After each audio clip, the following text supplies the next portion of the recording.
Nee, maar ik moet... Of we dit zo kunnen doen. In de microfoon.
Good morning, everyone. May I invite everyone to take their seats?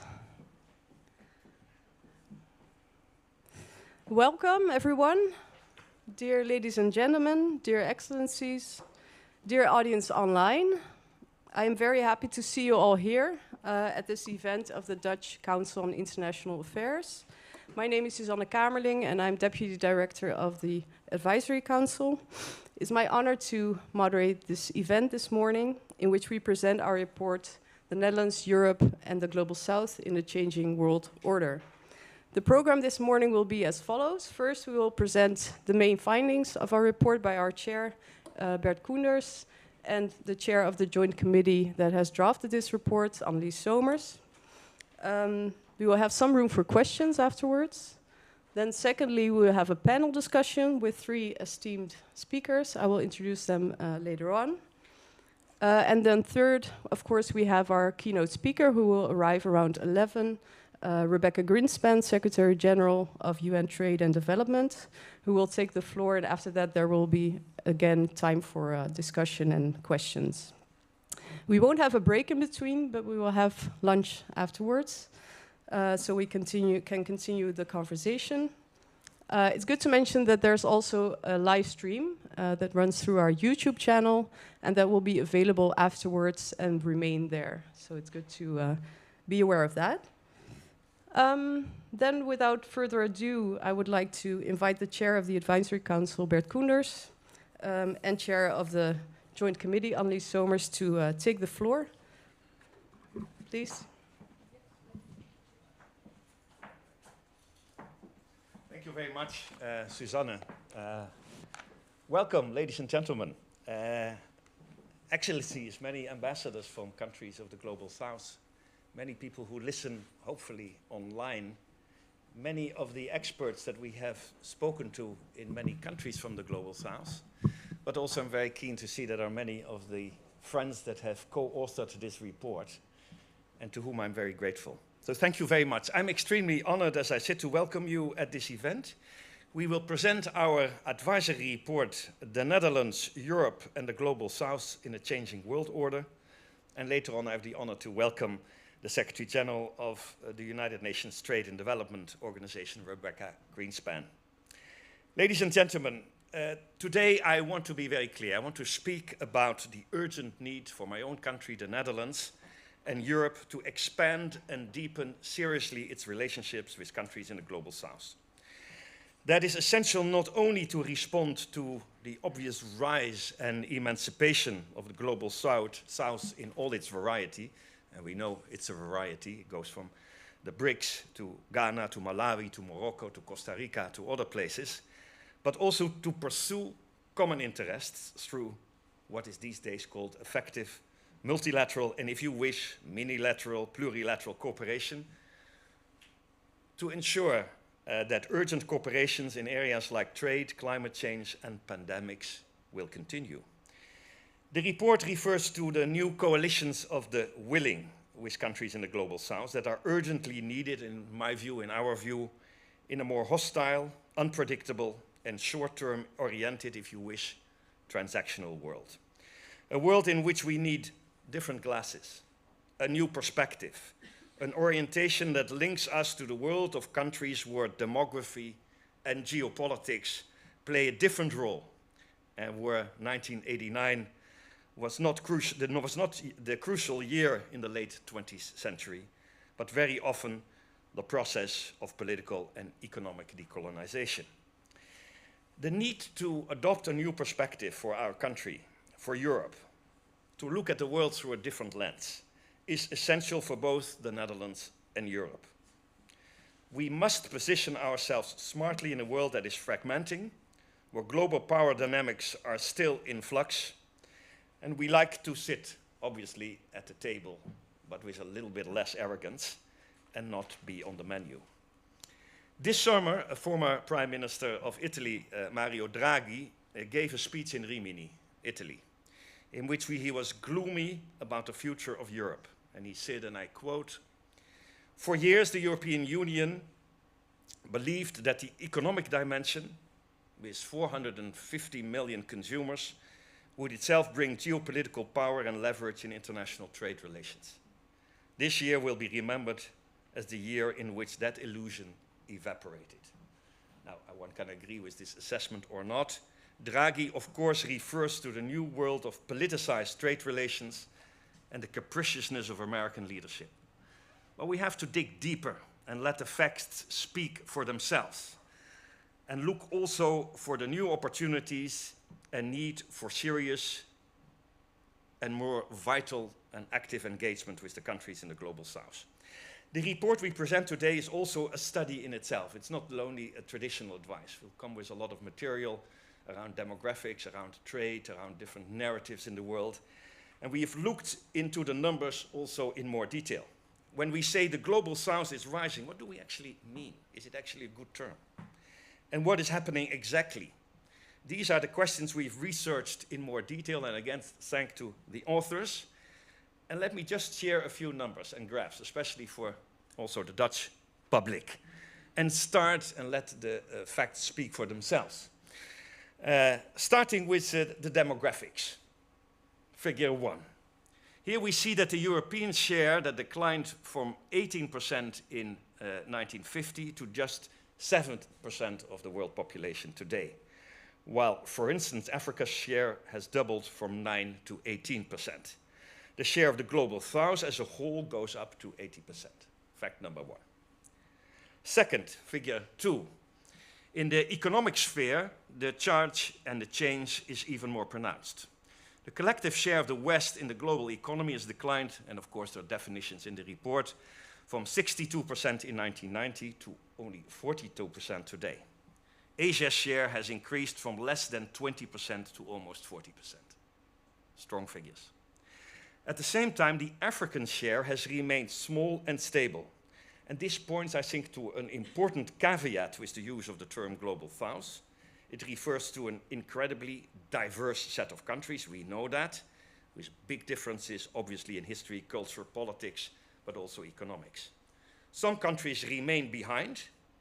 They have not transformed their economies and remain stagnant in a traditional division of labor, whilst others are engines of power, technological change, and have escaped the middle income trap. Looking at figure 3 is GDP per capita. The development here is also clear. Asian countries are slowly but surely catching up with rich countries like our own, the Netherlands. Yet at the same time, countries in parts of South America and Africa have been falling further behind, if you look to the growth figures and the GDP per capita. I move quickly to a last figure because we're not going to give a class here today. On the left-hand side, we see that in 1995, most countries of the global south colored blue, indicating that Europe was their main trading partner. And on the right-hand side, we see the figure of 2022, the world map is almost entirely purple, representing Asia as the largest trade partner. For those who have still not realized, the world is very different from especially the time 20, 30 years ago. Europe does not play the similar role in the global economy. We know that, but the figures speak for themselves. All this means, and this is a fundamental point, and maybe not new, but it has to be said, that Europe is rapidly becoming more dependent on developments in the global south for export markets, for access to raw materials, to scarce materials, for technology, for labor. All these are essential also to strengthen Europe's strategic autonomy, because strategic autonomy obviously doesn't mean autarky, it means diversification in a more equitable way, as we will say in a second. Furthermore, close cooperation with the most like-minded countries in the global south is indispensable if we want to strengthen the international rule of law, foster global stability, and tackle shared challenges like climate change and pandemics, and support new cooperative arrangement around issues, interests, and values. I know there are many ambassadors here from Latin America. I strongly believe, and we strongly believe, that especially in Latin America, we have enormously important partners for supporting international cooperation and multilateralism. And I don't think we have invested in it sufficiently. And this is one of our recommendations also to our new government when it will be formed. Our report comes up with clear proposals. We'll go into some of them, not all of them, because I don't want to make it too long, but we have some proposals very specific for longer term arrangements and more equitable partnerships with middle and smaller powers in the global south. In a world where traditional alliances are under pressure, and we know that, our prosperity, security, and influence depend on forging deep new connections. That brings me to the current geopolitical moment. Following the study of what it means when we say the global south is rising, maybe it's almost a cliche and not very well defined, we have also looked at different geopolitical scenarios. We've looked at various levels of what is called in all the theories bi- and multipolarity on the one hand, and the levels of polarization on the other hand. Now, this is all in the report. I will not go into details, but we come to 4 scenarios in which none is ideal for nobody. The à la carte scenario seems most attractive, but also has serious drawbacks from a European perspective, since it would create increasing space for more autocratic countries like Russia, and at the same time, it is clearly figured out in the report that we have to prevent ending up in scenario 1. And scenario 1 shows a dominant bipolar rivalry between a changing US and an autocratic China. I know many of us do not want to be forced to be chosen or have to choose.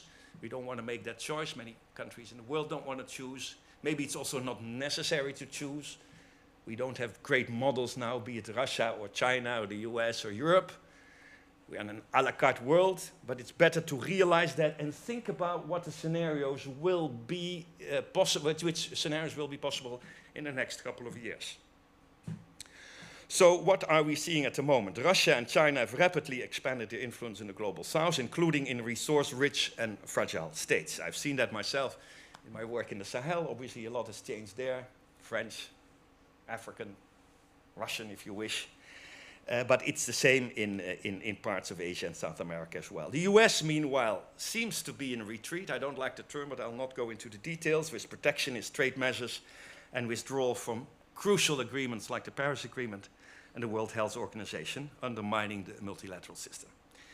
Moreover, the US has been alienating key global South states. We've seen that, Brazil, South Africa, India, which may have played a part in the recent turn towards more friendly relations between India and China. We saw that last week. We don't know how permanent that is, obviously, but this is the game that is going on. That's where the geopolitical cards are being played.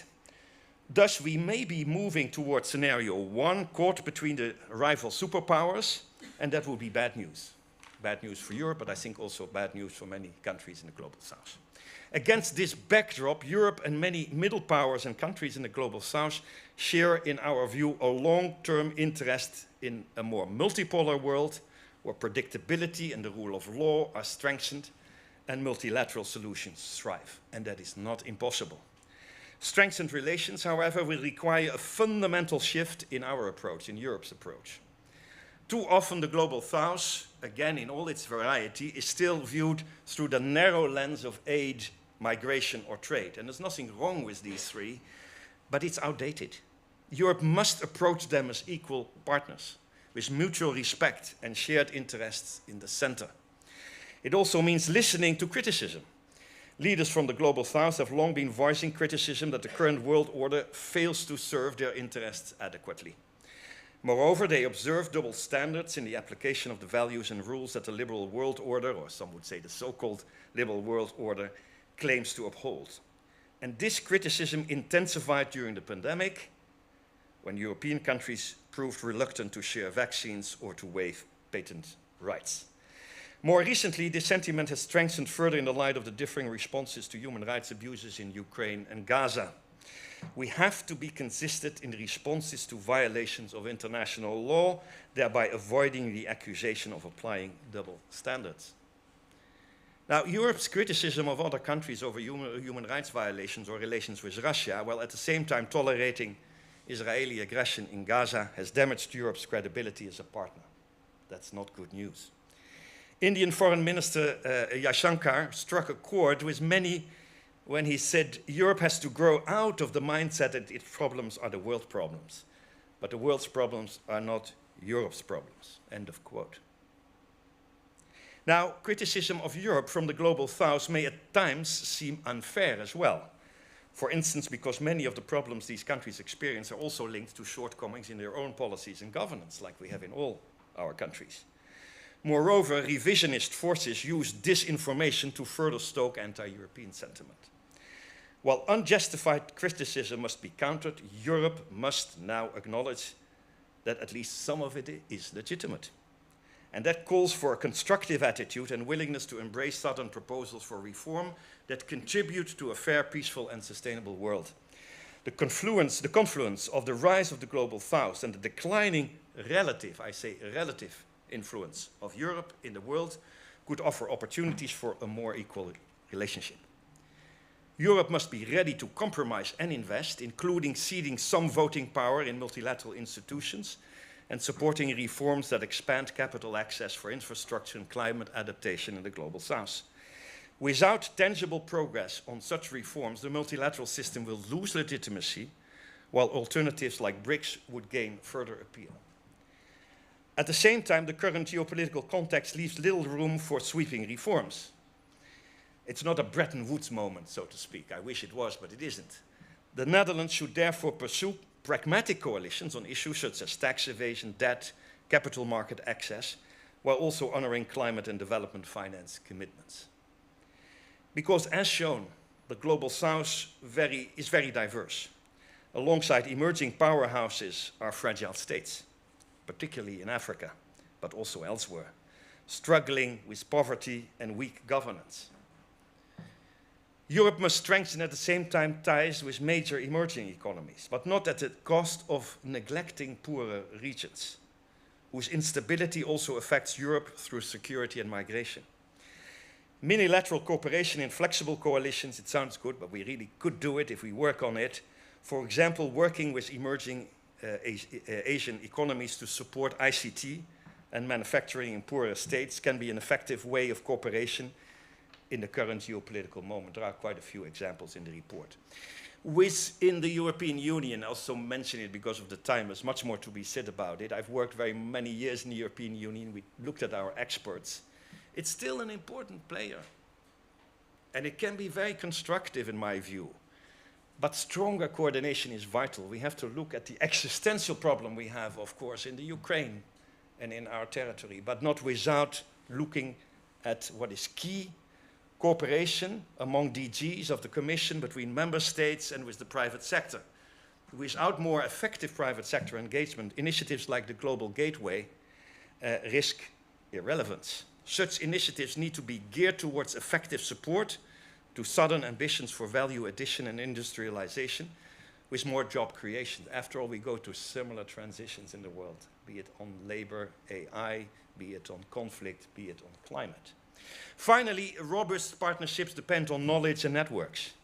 Budget cuts to the networks of diplomatic missions, joint research, to cultural and academic exchanges in African, Latin American, and Asian study centers and expertise undermine the trust and connections that are needed for deeper and sustainable cooperation. They are penny-wise and pound-foolish, and we appeal to a new Dutch government to stop policies that are penny-wise but pound-foolish, and instead to reinvest in trust building and exchanges. There's still a lot of distrust. But if you don't have the connections, the deeper connections, then, of course, it's very difficult to overcome them. And I think we need to build these exchanges with many partners in the Global South, not as a one-off, but as a new strategic positioning, together with like-minded European partners. So, ladies and gentlemen, the geopolitical deck is being reshuffled, we know that. If Europe doesn't act, we will find ourselves playing by other powers' rules. But if we adapt, reform, and cooperate, we can not only survive these turbulent times, but possibly even thrive in them. And this requires we do invest in diplomacy, in new partnerships, in a proactive policy of our government. Let's seize this opportunity, not as spectators to a shifting order, but as active shapers, together with our partners in the Global South. Only together we can face the challenges of tomorrow. The Advisory Council comes up with 10 pretty detailed recommendations of different levels. I cannot go through all of them because it would take a long time. They can be found in the report, and it's good that I think they are. Yeah, thank you very much. They are 10, so it's good to have 10 because that sounds good. But we could have 20 or 5, and sometimes it's better to have 1. I would just say here, for instance, take, for instance, number 2. You can read all the others as well. I think we all are very clear that the international legal order is quickly disappearing in the world. We need a group of countries. This is The Hague, the city of international institutions on international law. I think there have been initiatives in the Hague group. These are the kind of things you can work on, but obviously you can do much more. And we give you a few examples in the report. If you look, for instance, to the third part, yeah, that has to do with strengthening some of our institutions, but we look also at very practical points. If we really have a major issue around the global gateway about rare materials that we need for the green transition in our economies, we better think about it, how we can do that together so that we are not losing out to the transactional approach of our American friends or our Chinese friends. And therefore, it is important to say that we can do specific things. We have very particular initiatives around a broader coalition of countries in the Global South. They could include a country like Sweden with expertise in sustainable mining technology. The Netherlands could add value with logistics experience, for instance, in ports, in transport corridors, with countries in the Global South. On this issue, we look specifically at Congo, Tanzania, and Ghana. On the European Union, you see, for instance, number 5, there's a lot of more detail in the report. We didn't want to only generalize issues, but also look at specifics. You can see that. I think in the pharmaceutical world, for instance, quite some interesting possibilities. I'm sure the panel can talk about it later. On number 6, for instance, we looked with our experts and writers around here. Of course, we are not going to be the biggest player, the Netherlands. We're 18 million. I think it's the same I heard yesterday as the ambassador of Guatemala told me. In Guatemala, there's also 18 million people. We looked at a group of countries, no, I say it wrongly, a selection of countries with which maybe we could look specifically in engagement in a new way, which includes politics, geopolitics, economics, but also the need for more equitable partnership because they're more sustainable. And you will see that we select 10 or 11. It could be others. If your country is not in, it doesn't mean that it's just an idea how you could work on this. Of course, you know, every country needs big, important relationship with India and with Brazil and with South Africa. No reason without it, please. So I think that's important to mention. Then I'll end up with 8 and 9. 8, I mentioned already. It's also an appeal to our own government. I know they have also issues around budget cuts, there's no doubt about it, but I think it is important when we talk about embassies, giving them also some freedom to explore these new developments in a different way would be very wise to do. And last but not least, there's been a lot of discussion, and maybe we can talk about it later, but it's on the whole issue of arrogance, human rights, and so on and so forth. I think it's very key in a time in which we quickly lose the international legal order in many places of the world, and the respect for human rights, and the rise of autocracy, that we know in many of our populations there is an enormous engagement with change. There's a younger generation. And I think we have to look through new methods to deal with this, but not forget those values. Of course, the time is over that we will sit and warn all of you for the last time.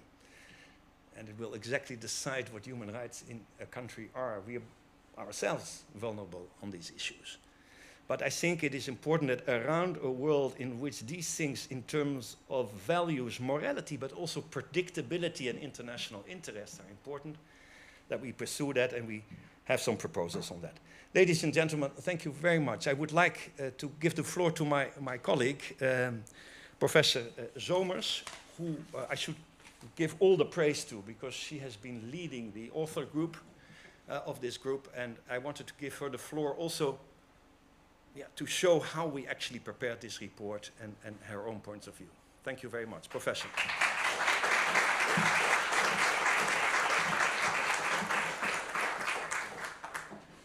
Thank you very much, Bert. Thank you. Welcome again. Also, people online, because I understood that there are also people that we interviewed watching on a long-term basis. So great to have this opportunity to present the report that was prepared in Dutch for our Dutch government and parliament, and to do that in this international community, which is, of course, very interesting. And I'm looking forward also to the panel debate and the lecture by Rebecca Greenspan. Don't be afraid, I only will use my time to thank a number of people that cannot be unmentioned. First of all, I would like to thank very much a very important person, and that is Jorrit Oppewal. Where are you? From the AIV Secretariat. Who was basically the only person who put things on paper. And he did that not by himself, he did that in collaboration with Susanna Kamerling, who is now acting as our moderator, and also Sheila de Vries. And of course, always supported by the great secretariat that we can always rely on, so important. Then also my fellow AIV colleagues, not all of them, but in particular some that we collaborated with, Tanja van Gogh and Dorette Corbij, who are both traveling, but also Anna Marholt, who is sitting here. And we created a team of 4 people in a joint committee, because within AIV we usually work in committees, more on a separate basis linked to the topics that we work on, so European integration, human rights, peace and security, and my own committee is international development. But we collaborated and over more than a year. And we collaborated closely with the experts who were in our committees. So a very diverse group of people with a very different background, etc. And together we interviewed a big group of experts worldwide, sometimes in the Netherlands, but also online with people in Latin America, in Asia, Africa. And we really did our best to listen to the perspectives that came out of the different interviews that were not always coherent, of course, and but made us think. It was really a very interesting exercise that showed how important it is also to listen, because we listened a lot, and we hope that in the report you can also see the diversity of perspectives, etc. And it's so important to take some time and to rethink sometimes. Well, to finalize, because time is scarce, I would like to stress that looking at the report, I think it is rather special. And I don't say that because I'm proud to be in this report. But why is it special? I think in the first place because we did not wait for a request by our government. It is a report that we initiated ourselves. Broadly, I also already indicated that it was an initiative that was taken in the different committees of the AIV. And we had the feeling that, well, rather than waiting, we realized about 2 years ago, not only that the world is changing, because we are repeating that all the time, and indeed, not only that there's a rise of the Global South, because that within the Global South there are also other countries that are not improving so much. At the same time, there was those feelings of resentment in the Global South, the growing gap that was emerging. We realized more and more the global instabilities that happened. Also processes of de-integration within Europe, etc., etc. And we thought, well, it is so urgent now to really unpack what is happening, etc., and to address, or to at least inform our government and our parliament about the situation, especially also because our government, and not only in the Netherlands, but also in other countries within Europe, there's less and less attention for the rest of the world. So we thought, well, as being a member of our committee, we can also help to make an analysis and to show how to proceed. Then another reason why it is special, I think, is the diversity that I just mentioned. Maybe most special is, I think, that in spite of that diversity and the multiple perspectives, in the end, when it came to the recommendations and the conclusions, our conclusions were surprisingly the same. So there was a lot of consensus by the end. And we hope in those 10 recommendations, yes, indeed, always 10, at least I feel confident that all the people that were involved in the writing process support that this is more or less what came out as a consensus of intensive discussions over more than a year.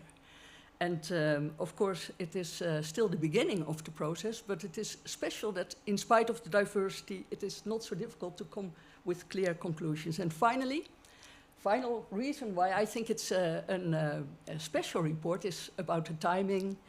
It is a special moment, at least in the Netherlands, because we are in between governments. And yeah, this is a moment also to take brave new steps. We hope we did our best at least to write this report as an attempt to inspire a new type of debate and to not only look at the short term, as was already mentioned by Bert, but to really look at the long term, see the need to team up in order to be able together to counterbalance existing and emerging rivalries that doesn't push our society in the right direction, even though that what is right is open for debate. And so important also, while collaborating, to be true to your own principles. And it's not always easy, but I think it's possible to do that without stopping communicating. And I think I'm not going to go further, because Suzanne is already staying there. I'm looking forward to questions, but also to the panel and the presentation that will follow later. Thank you very much.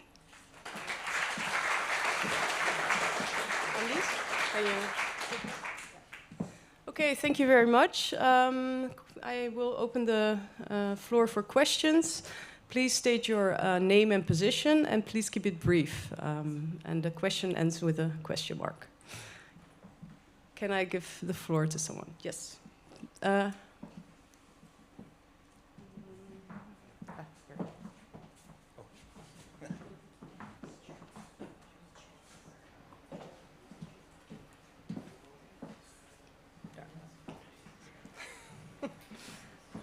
Logistics, yes. Please. Good morning. Congratulations on the report. My name is Professor Alana O'Malley from Erasmus University in Rotterdam. And my question is a simple one.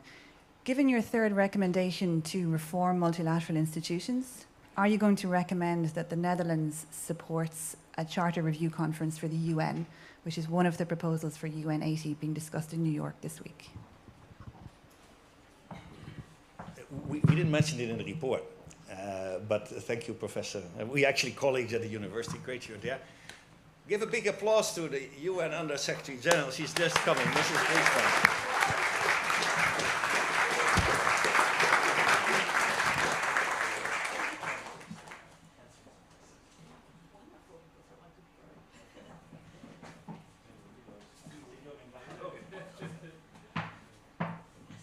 Look, the key point, and I'm very glad actually that the Under Secretary General of the UN is coming just at the right moment.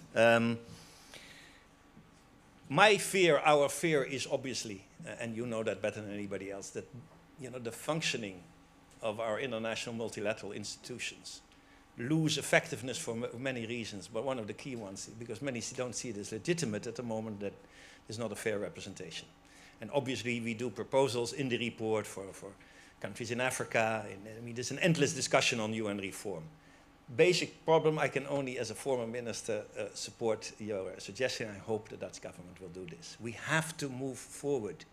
Think about my own country. I've enjoyed being a member of the Development Committee in the World Bank and the IMF. At the moment, we have double the votes of Indonesia and 3 times as many as Nigeria.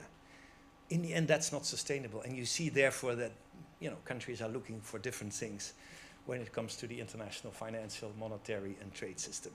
So yes, the answer is yes, but it's not. I don't think we have formally agreed, but there are authors here, and I see some positives on it. But I think it's important that we do that. Other questions, maybe? If not, we can also go to some of the questions later on, because the crucial point is, before the Under Secretary General is going to speak, we just, for your information, presented our report on the relationship with the Global South. And before you speak, we wanted to get some reactions, maybe very critical, I don't know, we'll see, on what we have written. And after that, I would have the honor to introduce you and listen to you if you agree with that. So, Madam, you have the floor in organizing this.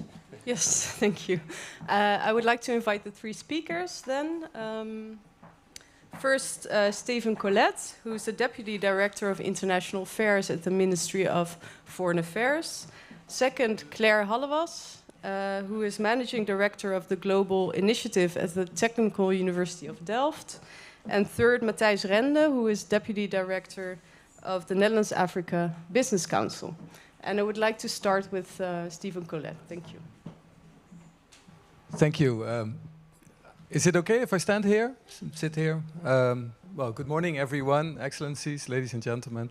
Thanks to you for the opportunity, actually, on this day to have a few reflections on the report from a policy practitioner's perspective. I'm also very glad that we have this report. It is timely, and of course our government will utilize it and come up with a proper response, because that is also the order of things, which is important in the debate also with our parliament on the report. So it's a very timely and welcome report, and I have a few observations. First, I'm glad, after having adhered to the presentations, and thank you Professor Zomers and Bert Koenders, I'm glad that a lot of what is in this report is in motion. I'm not saying this is what we all do and this is all done business, no way, but it is the direction that we are taking as a government, but also as practitioners in the government. And that brings me directly to the second point, that it is, as a practitioner, quite complicated. Complicated because it requires political choices, I think some were alluded to, and that is complicated because it means giving up power in some spaces, for instance. But it also is complicated because it requires an integral thinking about foreign policy. Myself, I have been for my whole life a professional in development, and the nexus development and trade and investment. And I think in these spaces we have made progress in this integration. But for instance, yesterday I had the honor to receive a delegation from the Democratic Republic of Congo, and we were sitting there and they were very clear. They said, okay, we like to be with you because we see amongst others that you in the EU have a very good position towards the EU and its global gateway framework and so forth, and you also have a very, very sound relationship with us. Now, former ambassador being there, I'm not saying it therefore, but we have good, solid relations because of our development legacy. And at the same time, we are a positioned country as a small country, but at the same time G20 format. So we have a position which is precious to these countries. And there the ask was, can you work with us on agriculture, on water management, given the fact that we also are a delta, and can you work with us on logistics and sustainable logistics for mining?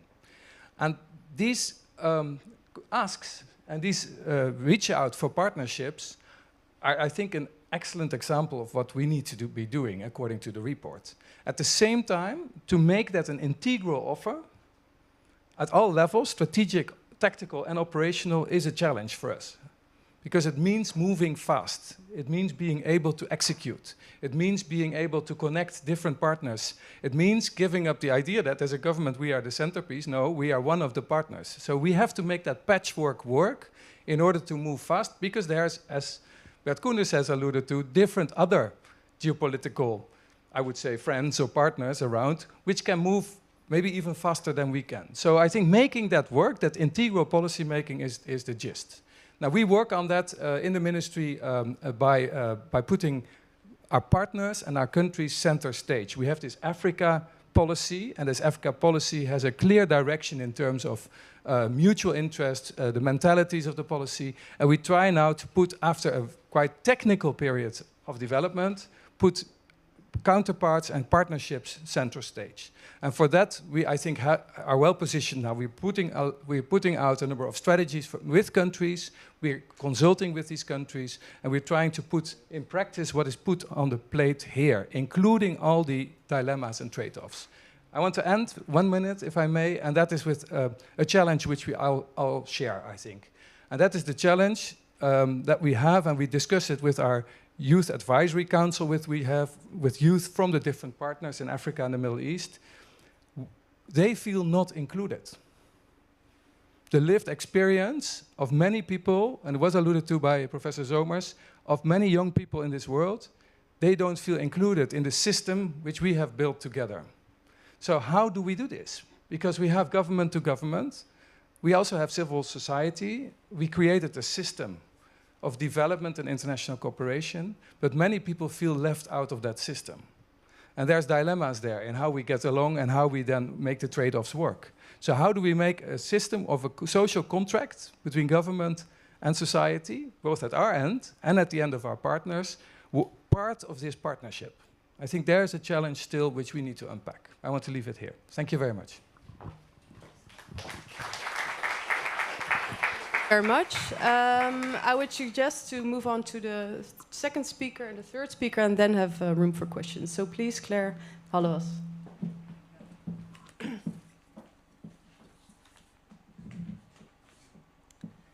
Good morning. Today I speak to you on behalf of TU Delft Global Initiative, which is the platform for education, science and innovation for global sustainable development at TU Delft, Delft University of Technology. Also, I represent Dutch knowledge institutions affiliated with Platform International Education. That these are institutions highly committed to collaboration with the Global South. I'd like to take the opportunity to thank the AIV for this report. It's an important goal for expanding and strategically deepening relations with countries in the so-called Global South in order to mitigate geopolitical risks, respond to economic rise of these countries, and contribute to shared interest through effective multilateral cooperation. The timing of the publication is spot on in our rapidly changing society and world. Today, in this brief talk, I would like to highlight 3 points related to the recommendations of the report. Firstly, the value of international knowledge collaboration in addressing the global challenges and how this relates to a stable world. And secondly, the importance of equitable partnerships with countries in the Global South. And lastly, the significance of international, interdisciplinary and intersectoral knowledge networks. We are living through a time of profound global transformation, politically, economically, and ecologically. At the same time, international collaboration is increasingly under pressure in the Netherlands, as already mentioned today before. As a relatively small country, the Netherlands should recognize and fully embrace the importance of international cooperation. In this shifting landscape, it is essential that also knowledge institutions like ours are supported and enabled to actively and deliberately engage in partnerships with the Global South. Shared global challenges require joint solutions. Many of the greatest problems of our time, such as climate change, food security, pandemics, and migration, know no borders. Exchanging and developing knowledge over sectors and disciplines, and collaborating with countries in the Global South is essential to develop sustainable, inclusive, and effective solutions to our most urgent challenges. This explicitly goes beyond simply strengthening our knowledge position about different regions in the Global South and using this knowledge to open the so-called doors in these regions. It requires joint knowledge development and joint innovation through knowledge application on an equal base, taking diverse perspectives and the local context into account. For instance, when it comes to climate change-related challenges, local communities in the Global South often possess centuries-old knowledge and how to cope with drought and flooding. By combining this knowledge with technological expertise from both the Global North and the Global South, more effective solutions can be developed. We can't stress enough that knowledge exchange plays a key role in developing solutions to global challenges. And in doing so, it contributes to creating a more stable and resilient world. It also fosters innovation and entrepreneurships by unlocking new markets, technologies, and business models that emerge from locally grounded research. Knowledge collaboration with countries in the Global South is crucial to guide the Netherlands through the 21st century. Achieving true equal knowledge partnerships remains challenging, though. Power imbalances, inequalities in funding mechanisms, and differences in how knowledge is valued often undermine true reciprocity. Research agendas and funding priorities are frequently set by institutions in the Global North, leaving limited space for co-creation or for the voices and priorities of Southern partners. I therefore encourage both the Dutch government and the European Union to reflect critically on funding structures and to take meaningful steps towards fostering co-creations with partners in the Global South. Knowledge collaboration is not only essential for addressing global challenges, it's also a powerful instrument for soft power, extending far beyond academia. It strengthens diplomacy, cultural ties, innovation ecosystems, and long-term global partnerships. For a country like the Netherlands, investing in equitable partnerships with the Global South is not a luxury, it's a strategic necessity, as already mentioned before. Through knowledge collaboration, we can build bridges. Knowledge partnerships can strengthen mutual understanding, capacity, and stability, for example, in the areas of climate, health, and food mentioned earlier. Investing in knowledge relationships and human capital is therefore also an investment in global resilience. In addition, tens of thousands of alumni from the Global South who studied in the Netherlands through scholarship remain connected to our country even decades later. They willingly engage in long-term partnerships with Dutch companies and institutions, which in turn benefits from well-educated partners familiar with Dutch culture. These international alumni act as ambassadors and bridge builders for cooperation, trade, and diplomacy. In today's tense geopolitical climate, investing in these networks remains of great importance to the Netherlands. At TU Delft, together with other Dutch university partners, we also invest in creating such networks of future leaders.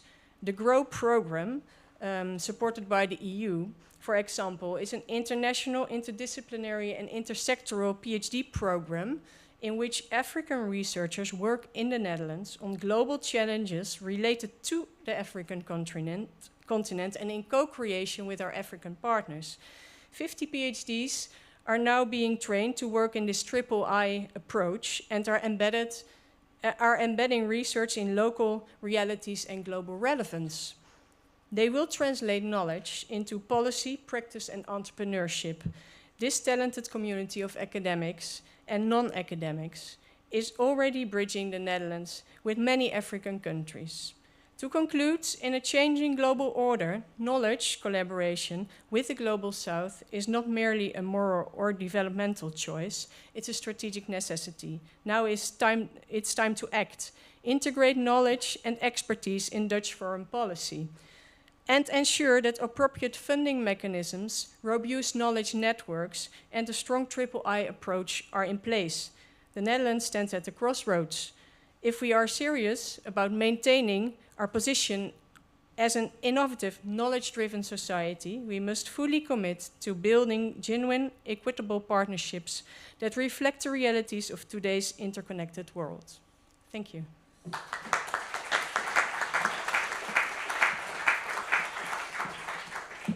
Thank you so much. Then I would like to invite the third speaker, Matthijs Renden, please.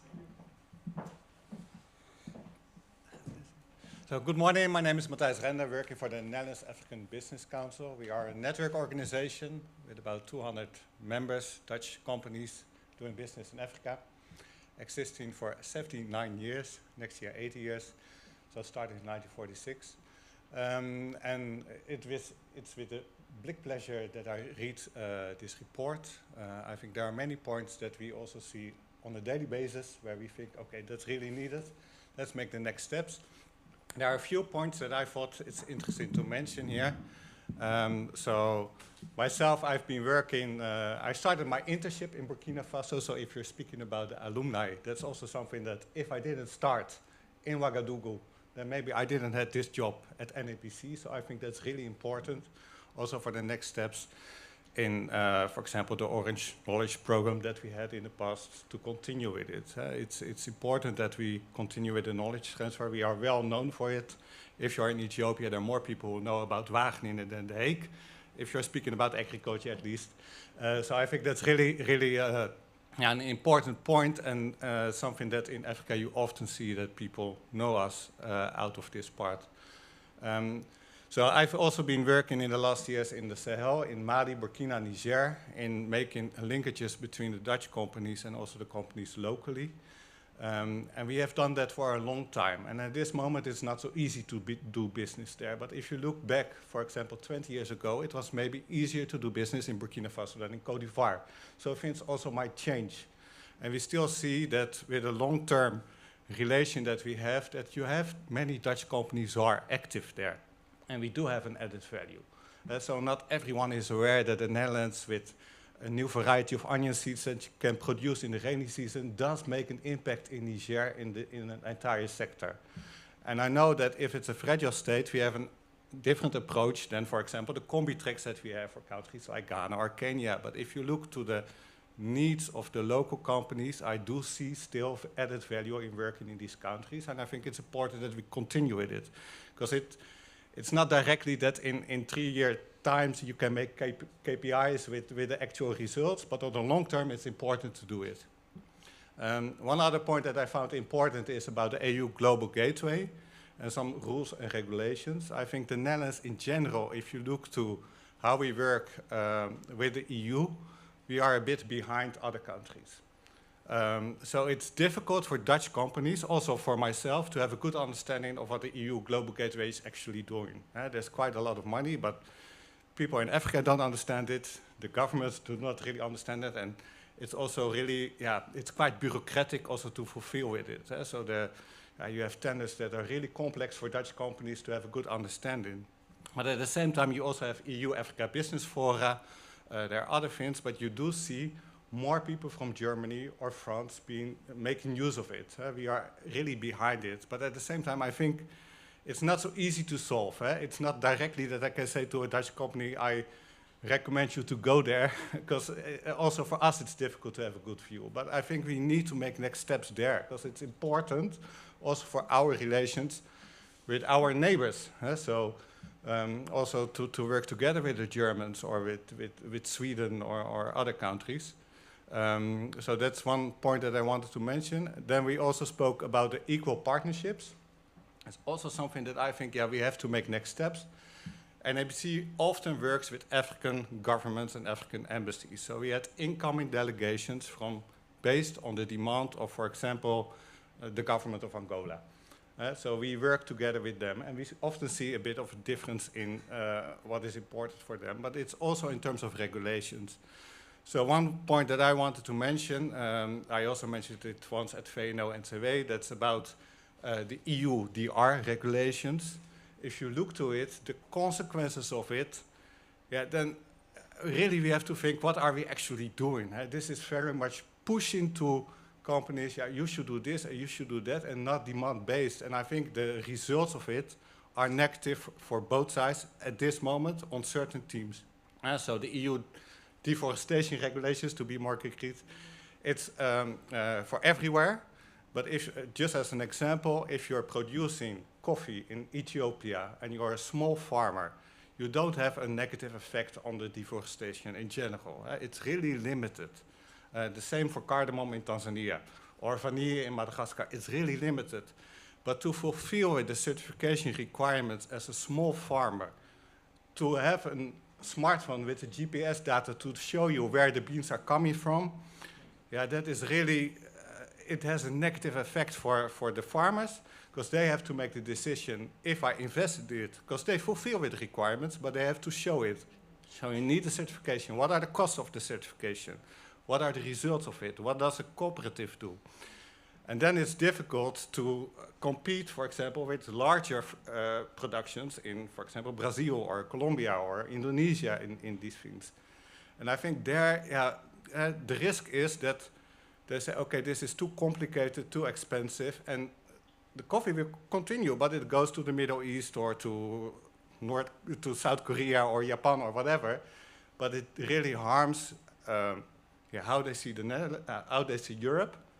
But also, it has a negative effect for the farmer. So I think these things, it's really important that we listen to what a farmer is actually doing and if it's feasible. Not feasible in the sense that showing that you can do the certification, but financially, is it possible for them? So I think there we have to make really next steps and listen to the farmer. What is happening and what can we do? And it's difficult, of course, to compare palm oil in Kalimantan with coffee in Ethiopia, but that is how the regulations work, and it doesn't work in practice. So, these are things that I think we have to make next steps. Listen to the African farmers, and that's, I think, the most important points that I want to mention. If you have any questions, feel free.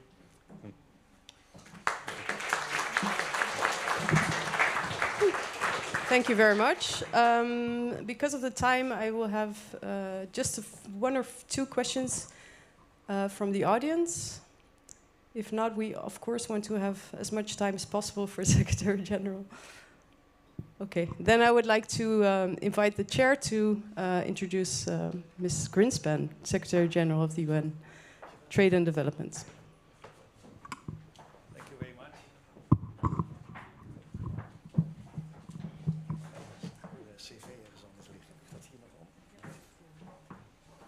Well, first of all, I wanted to thank very much the members of the panel.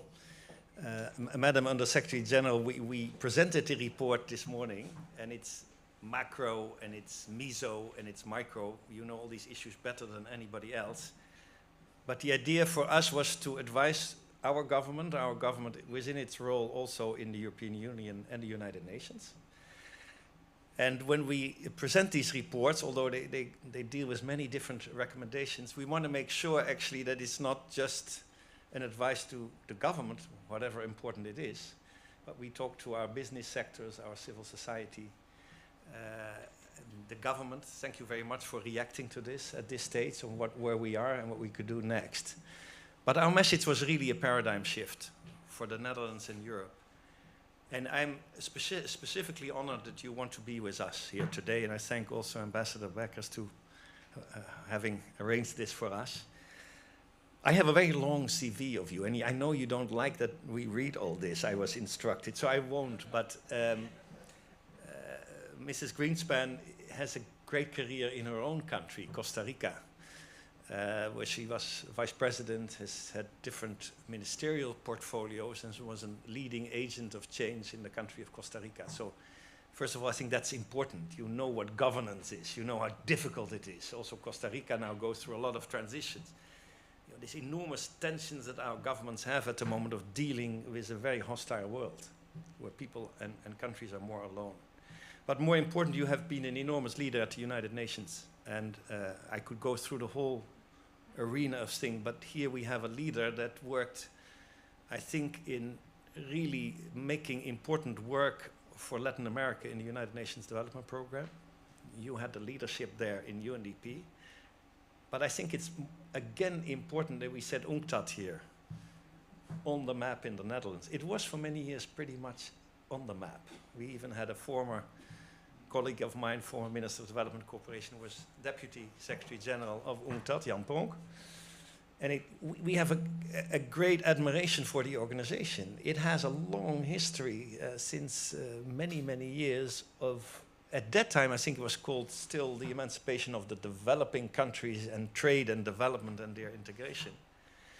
But now, of course, we live in a different world. And this is now the foremost institution that has the analysis, the recommendations, the knowledge of what's actually happened in that term that we probably falsely sometimes used as the Global South. Having said enough, I just wanted to thank you very much for your presence here in the Netherlands, also for your leadership in the United Nations, and we are very grateful you want to talk to us. So please give a big hand to Rebecca Greenspan.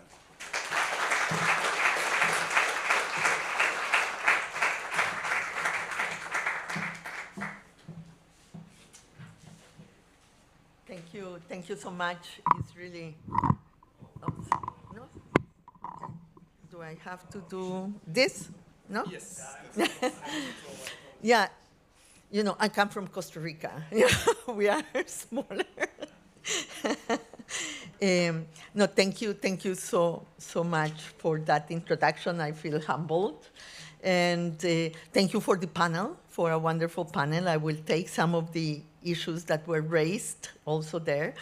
I want really to greet also the Ambassador Beckers. He is the chair of our board, so he's my boss. Now, he's doing a wonderful job because this year we have the conference of UNCTAD that is every 4 years.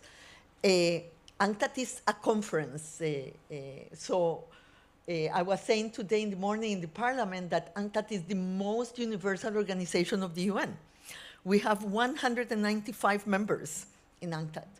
And we deal with the issues of trade and development. And what are those issues? It's trade, obviously, but it's investment, finance, and technology that are really part of a coherent economic development strategy. And that is what we try to do. And it's true, and thank you for saying that, dear Chair, that UNCTAD was born to try to make the research, the analysis, to bring the evidence from a developing country's point of view, now called the Global South, yes? And we have done that. But the thing is that to do that and to talk between us doesn't make the trick. We need to do that and build the bridges and the conversation with the North, yes, and taking advantage of the universal nature of our organization. And that's why it's universal, is because the conversation has to take place somewhere. And in other institutions like WTO, you have to negotiate. So in UNCTAD, really, you don't negotiate right now. You did before the WTO was born, but since the WTO was born, the negotiation, the parliamentary legal framework is done in WTO. But the problem is, and I was saying this today, that when you go to the negotiations, you cannot think, you negotiate. You cannot think aloud and express your doubts about a subject, because you have to have negotiating positions. And whatever you say will be taken into the negotiation framework. In our case, I think that our value added is that you can think aloud, that we can look at the evidence, that we can look at new issues that are arising in an open-minded. Not exactly as in the academia, because we are an intergovernmental organization, but we can do this research analysis to put forward ways in which we can bridge what is happening also in the negotiations in trade, but also in the international financial architecture, or in the debt framework, or in the technology framework. And so I have to say we are a very valued organization for the South. They trust us. And as you know, trust is a scarce commodity these days.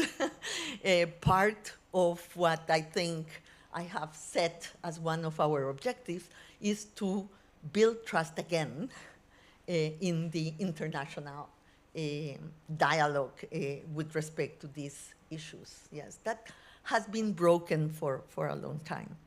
I, in general, say, you know, we have at least 3 deficits in this world. We have the deficit of quality growth. We are not growing much, and the quality of growth has to be looked at. We have the deficit of trust, but we also have the deficit of hope. You know, when the multilateral system was born after the Second World War, there was no growth. There was no trust. We killed each other, yes. But there was hope. And hope made the possibility of us building, thinking that we could build a different world. And I think that we have to recover that again now, because if you don't think that you have agency, that you can build something different, you don't mobilize. You don't do it, yes? So you have to believe that it's possible to mobilize the energy towards it. But let me go to the report that you have presented today. And let me say that the report is remarkable. And one of the real things that I loved is that it's very honest and very frank. In diplomacy, we often wrap up difficult truth and uncomfortable issues, you know, in ways that nobody understands what we are saying. You can understand very well in the report. And I think that it honors the Dutch tradition of frank, to-the-point communication. And it says many things that may be uncomfortable, but this is truly and precisely what we need. And insight in the key ingredients to policy, and uncomfortable insights is often the most valuable of all. So I want to have to make 3 points with respect to the report, if you allow me. My first point is about the rise of the Global South. You bring in the report a lot of indicators and issues, and you know, patents, STEM graduates, hard data. I think that was very, very good. I want only to add to that part of the report, two indicators that I usually bring to the discussion. One is that if you look at the growth in the next 5 years, according to the IMF, in PPP terms, in purchasing power, parity purchasing power, this three-quarters of the growth of the next 5 years will come from the South. Three-quarters, yes? And if you look at the trade restructuring, South-South trade equals North-North trade today, and this is a novelty because it didn't happen in the last 3 centuries. Yeah, so this also brings the power of the South that you have also stated in your report. And usually when I say this, everybody thinks only about China, yes? And suddenly maybe about India. But it's not only China, it's not only India. These are obviously the continental countries, and I call them like that, continental countries. But it's also Indonesia, and it's also Vietnam, and it's also Brazil, and it's also Turkey. It's not only China. And so it's very important to understand this emergency of the developing countries, and that's why, in a way, we call it Global South, because they are not anymore only recipients of what is happening in the world, they are active shapers of the global economy. And I think that that is really the tectonic shift that has happened in geoeconomics in the last years.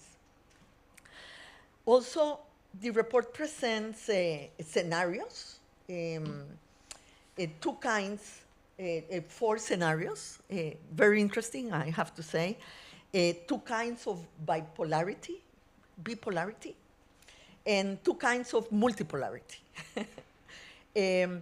And I appreciate the honesty of acknowledging we don't know which will prevail.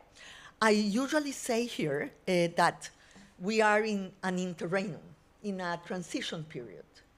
We don't know where we are going to land. And I think that the report makes that case very well. As we say so many times, you know, the old has not died, the new has not born. And so we are in this period in which there are a lot of contradictory forces. And I think that the mistake will be, and that I like from the report too in terms of the scenarios, the mistake will be to think that things go only in one direction. They go in all directions. So you have examples of good and bad, of contradictory movements, some a little bit chaotic. I like very much the analogy with bumper cars. You know, everybody, you know, bumping into each other in an uncontrolled chaos in a way. And I think that that is very good, and also the differentiation between multipolarity and multipolarization, yes? And maybe what I would like here to say is that I was a bit struck by the fact that these scenarios are not shaped in the document by how multilateralism will be. And maybe that is my only point there. Because in a way, I could say, maybe we have 2 scenarios and some sub-scenarios within it. The 2 scenarios are to have multipolarity without multilateralism, where we have the bumper cars, or we can have multipolarity with multilateralism, and there you have the other scenarios. Because it's different to have a dominant bipolar rivalry without multilateralism than with it. And the Cold War had multilateralism in a Cold War, you know. It's different to have the bipolar rivalry with bystanders, you know. It's not only 2, but there are other important powers playing with multilateralism than without. Or even the best scenario that you say in the report, that is the a la carte scenario. Because also a la carte can be within a multilateral system or not. You can have issues driven multilateralism, like you have de facto in climate or in other issues there. So that will be part of my, I would complement the analysis with a deeper analysis on the multilateral system. And you were talking in the panel about the representation issue, the voice issue. Representation not only in terms of countries represented, for example, in the international financial architecture, in the Bretton Woods institutions. One number that I give is that when they were born, when the Bretton Woods institutions were built, there were 22 members of the board for 11 members of the board for 44 members. Yes? If you do that rule today, you will have to have more than 50 board members in these institutions to have the same representation. But we have 24. Yes? I understand that maybe 50 is too much. Governance will be very difficult. But between 24 and 50, there is a big, flexibility to adjust. They added one seat in the IMF and the World Bank for Sub-Saharan Africa, but it's very little, and there is some impatience in the South for the lack of voice and representation in these institutions, yes? And so I think that you made that point. I think Stephen too. I think that is a very important point. But there is also society at large that doesn't feel included, and I think that you brought that point, yes? Youth. So an effort has been done to bring youth much more into the our UN system. It's not easy. It's not easy. It's an issue or it's a voice. As an issue, it's easy. As a voice and as a representation, it's not so easy, yes, in such strong intergovernmental organization. And even the participation of civil society that has been growing, there is a pushback. And so we have to recognize that. So one of the things I usually say is that we have to conquer again the minds and hearts of the populations for the multilateral system. It's not only a matter of the countries. It's not only countries' issue. It's the hearts and minds of people, because that is really the force of the UN, because we believed in a rules-based world with the UN at its heart, in its values. Now, it's true that we have to reform. I think that being multilateral today means to be a reformer, not to maintain the status quo. We need to reform. The Security Council was mentioned by you, yes, and that's a very important part. Maybe there is more agreement in widening the permanent members of the Security Council, but not about the veto power. Probably, yes, if you have to characterize the discussions today. But it's true that Africa and Latin America are not represented at all in the Security Council permanent membership. So there is something not right there. And here, let me just emphasize the point that multipolarity has the promise. I'm not saying that it's a destiny, but has the promise of economic decentralization. So it's not to have a lot of centers and peripheria, is to expand the center. Not to substitute the center, it's to expand the center. If it is done with multilateralism. If it is not, it's not only chaotic, but fragmented. And that's the other possibility, is just to go into a fragmented world that will really impact the well-being of and possibilities for the future. And my last point is the non-linearity of history.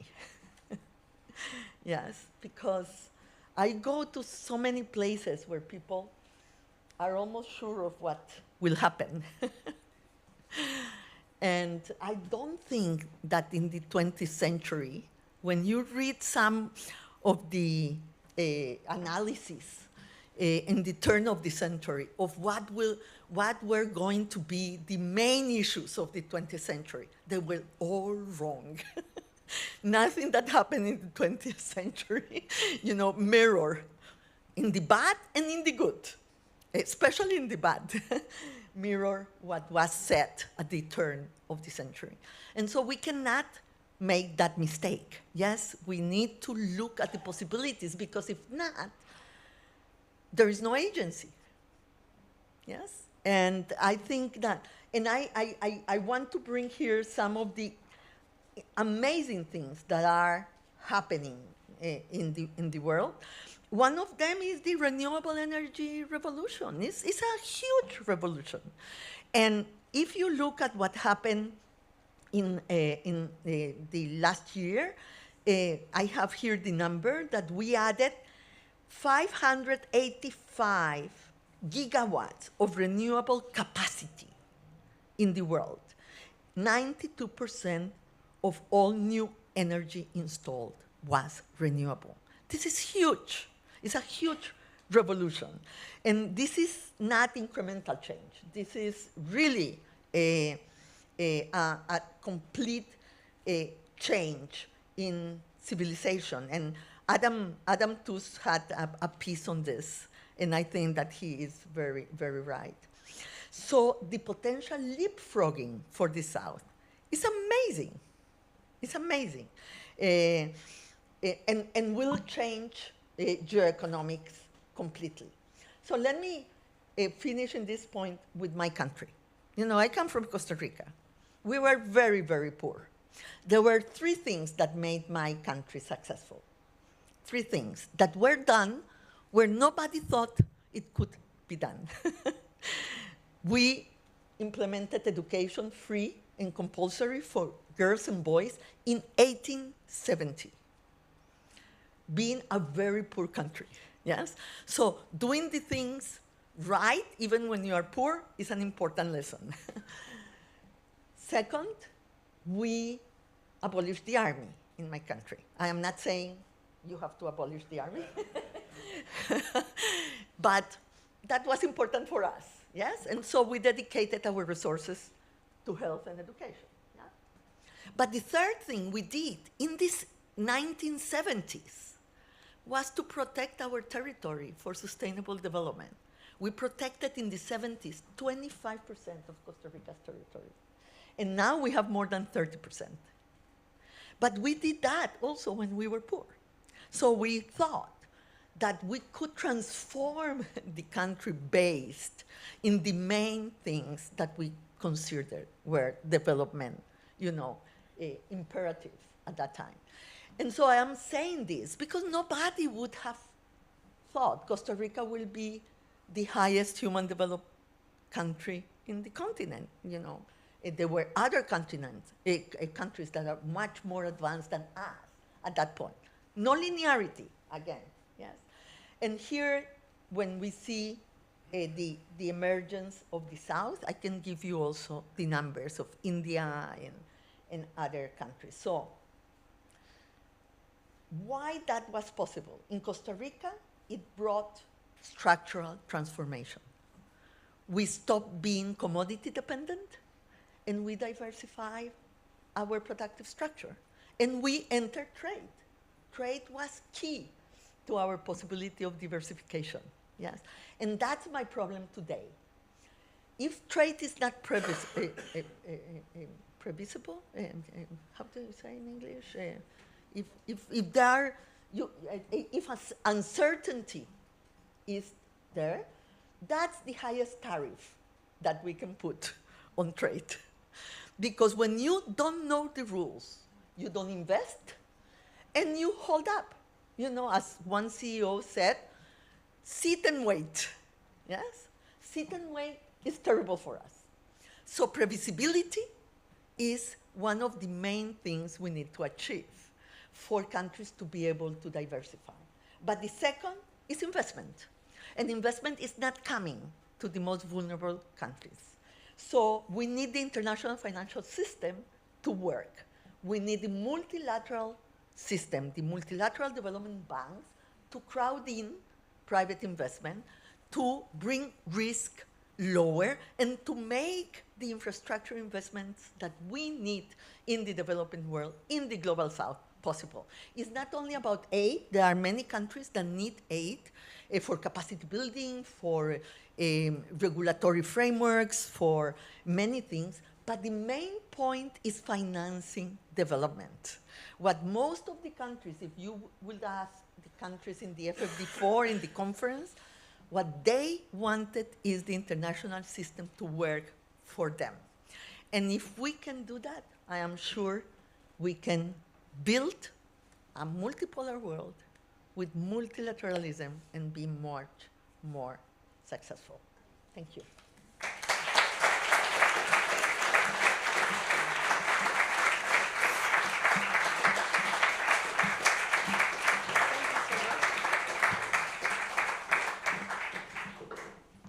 Thank you so much. Would you be open to questions still? Do we have time? Yeah? Okay. Then I would like to ask a few more minutes of your time if you have questions or would like to discuss something. Please, sir. Please state your name and position and be brief. Thank you.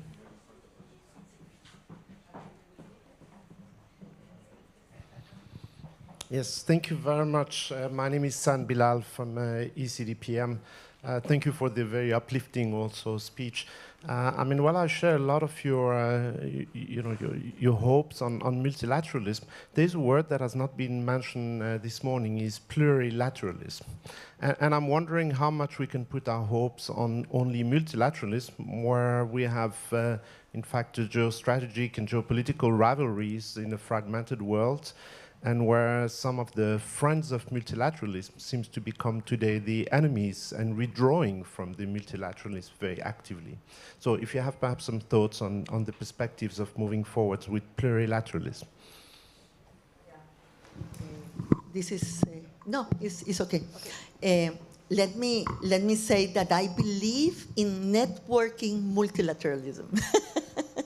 Maybe this is a strange wording, together.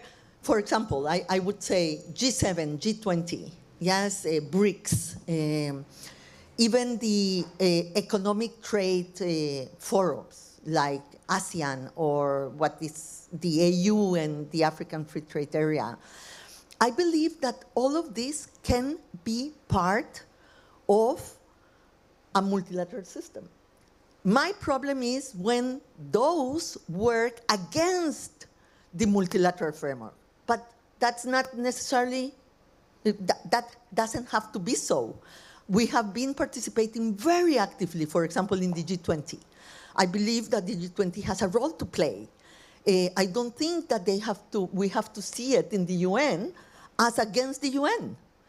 It doesn't have the legitimacy of the UN, and it cannot do many things that we can do, but whatever they can do for a multilateral system to work better, why not? And so the problem is when the blocks come to substitute and not to complement the multilateral system. So polylateralism in itself doesn't have to lead to fragmentation, but it could. And it could, in some instances, it provides something that I think that is very complicated to navigate, and I want to thank Matthias for his intervention. It can provide like a spaghetti bowl. For example, in trade rules, you have multipolarity and everybody is putting environmental and trade rules. And we cannot navigate that complexity. So you need one framework. You don't need 80 frameworks. And I completely agree with you with respect to the Deforestation Act. Yes? I think that is not well designed, and it will cause a lot of problems, and that it has to be looked at again, because if not, it will do more harm than good. It's not because we should not think about it, it's because it's ill designed. And the certification issues, for example, are very clear. You know, they are asking a local farmer to behave like a multinational company. And believe me, that's not what we want, because they are better to the environment than many multinationals. Yes, and so I think that yes and no, polylateralism doesn't have to be bad. It could, you know, depends of the intentions of that grouping, you know, with respect to the multilateral system. That is my short answer. Thank you so much. Are there other questions, remarks? Yes, please. Yes, thank you very much. I was triggered. My name is Kiza, and I'm a committee member. I also contribute to the report. I was triggered by the concepts such as hope and trust, but I'm especially curious about hope, because I wonder, how can we measure that? How can we feed that? Your speech gave me some hope, but I wonder, how can we extrapolate that in the bigger picture, in the political discourse? Thank you. Thank you.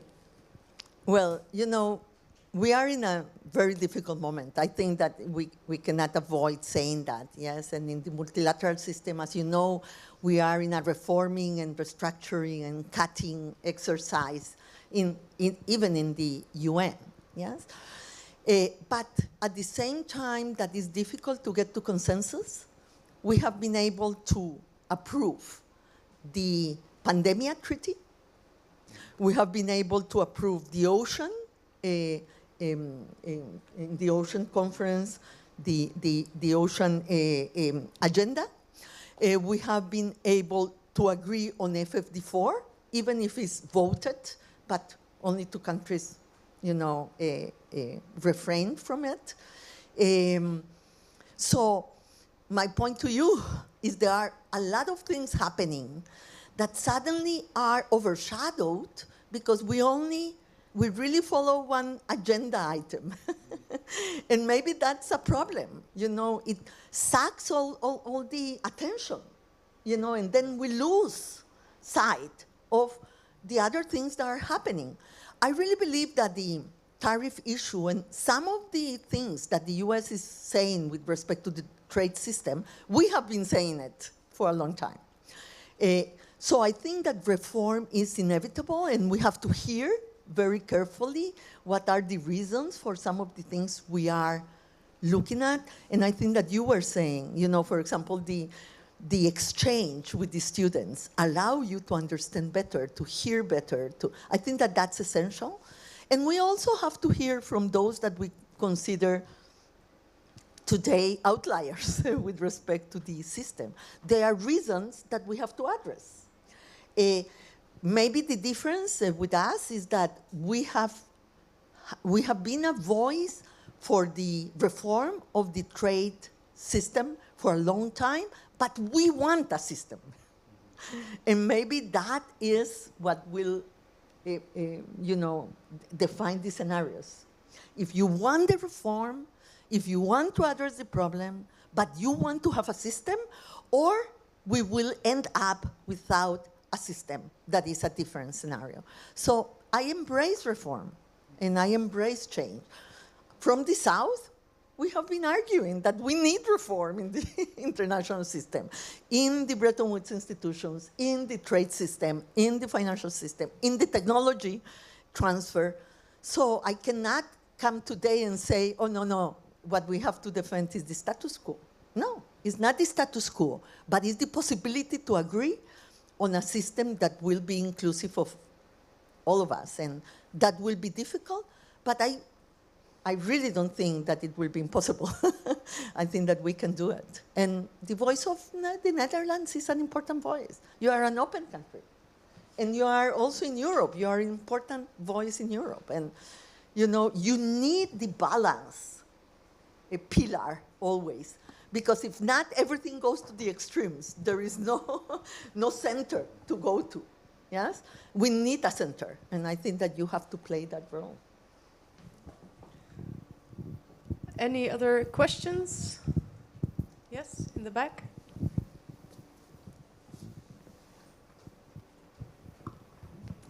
Thank you very much for this inspiring exchange of thoughts and, of course, the very interesting report. My name is Heske Verburg. I'm the Managing Director of Solidaridad in Europe. And what really strikes me today is that we see the need for choices, choices with a long-term vision.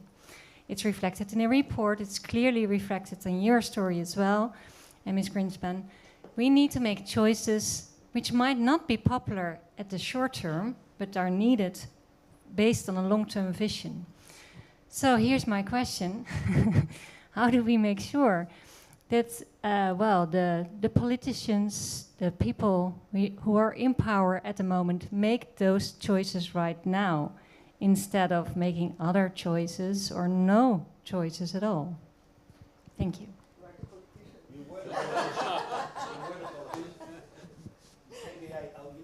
don't you say a few words on it, and I'll end the conversation, because you've been in politics and in the UN, so you have the best way to answer. Well, let me say, I am worried about that.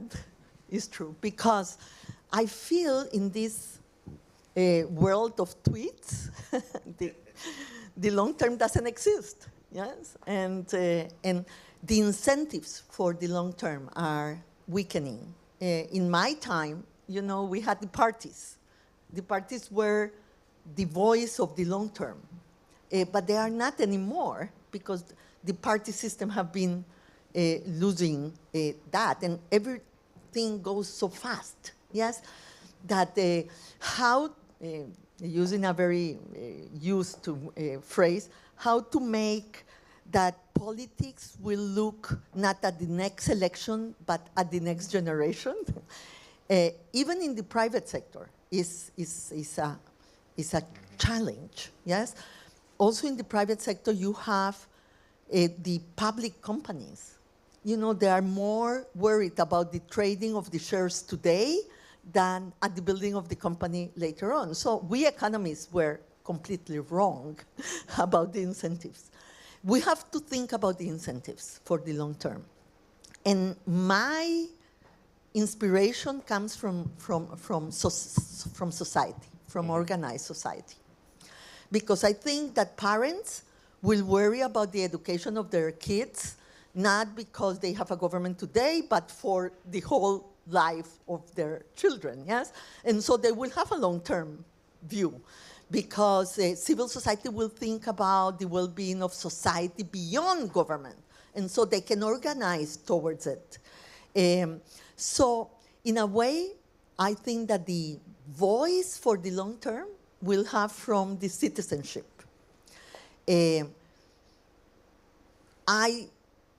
My only question mark for you no, is how we deal with the power of the social networks for them not to determine what society thinks, but to allow society to really think about what they need. And maybe it's that relationship that I'm more worried about. Well, I don't want to end the morning with giving a definitive answer on that. And I'm inspired by what you have been saying. We've both been working in politics and in the United Nations. We've seen the enormous tension also between international bureaucracies, national politics, civil society, movements that are working. What I'm inspired by is what you said about the non-linearity of history. I think it's an absolute key point. Many people in our societies, in many countries in the global south, a new generation, but also here feel cornered. They basically think, you know, that almost the pessimism is a political instrument. as if there is no hope or no other avenue to move things. But we have to show them.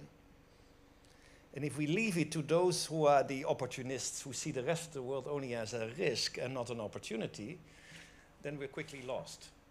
I was inspired also what you said about UNCTAD. It's not only about in the rest of the world we have to work peacefully together and everything will be nice. That's not it. I remember UNCTAD was born out of something that in a very awkward way Trump is also doing, namely policy space for countries. Give power back to people. Obviously it is now in an erratic way where power is misused into a system that leads to unilateralism, power and the lack of any predictability. But I think there is something in what is happening in our world where people want, not in the British way, I'm getting now very political, not getting control back, but having a feeling that the international organizations work for them, that they make a difference. I worked, madam, as you know, as a head of a peacekeeping operation in West Africa. We, the UN and the French, were kicked out. It was not because people were only hostile to us, maybe a bit to the French, to admit, I can say that with a certain bluntness, I have many French friends, but because people felt that we didn't deliver for a new generation. The young people in Gao, we didn't listen to them. What they wanted was the country. And then, you know, the world can accelerate very quickly. We could talk about this for a long time, but I wouldn't say that the report of an advisory organ is going to change the world. Nevertheless, sometimes you have to speak up in possibilities. We get a new compromise in our societies, how the world has changed, and therefore the momentum has come actually to do some of the reforms you're doing. It's going to be difficult, it's not linear, we'll have pessimism around it. But I agree with many of the things you have been saying, and that's why it's so rich you were with us. We can make a list of recommendations, we can make an analysis, but the hope is in the non-linearity. I really believe that. And I think even in this country at the moment that we are in a political difficult situation, we also have new elections, there are also new ideas. And I feel at the moment that many people in our country are worried about the world, but we have to give them also some ideas how productively engage with this. And I still feel there's a lot of room for maneuver for that. Let me end by thanking everybody very much, first of all, for coming. We want to work with the Advisory Council, with the authors, with the experts around the world, with the team around Professor Zomers, with the people online, but also with many of our businesses. Thank you for coming, with the government, with others. We have to do it together. And this is almost a cliche, but it doesn't often happen. You know, it's a report and we move on. I hope this is the beginning again of an important conversation in this country, and beyond that, much beyond that, I would say. Last but not least, thank you very much. I mean, the wonderful thing is that's why we and the Dutch are not so good. You were very clear in what you liked and didn't like in the report. So the bluntness was much more. I appreciate very much. I think you're absolutely right, actually. We didn't obviously want to forget the multilateral system. We created in the scenarios, as a little answer to your point, where multilateralism could probably be more successful and where we could grasp the chances. We hope very much that your leadership in the UN will continue and enlarge. We thank you very much for coming, and all the best to all of you. Thank you very much. I have a little...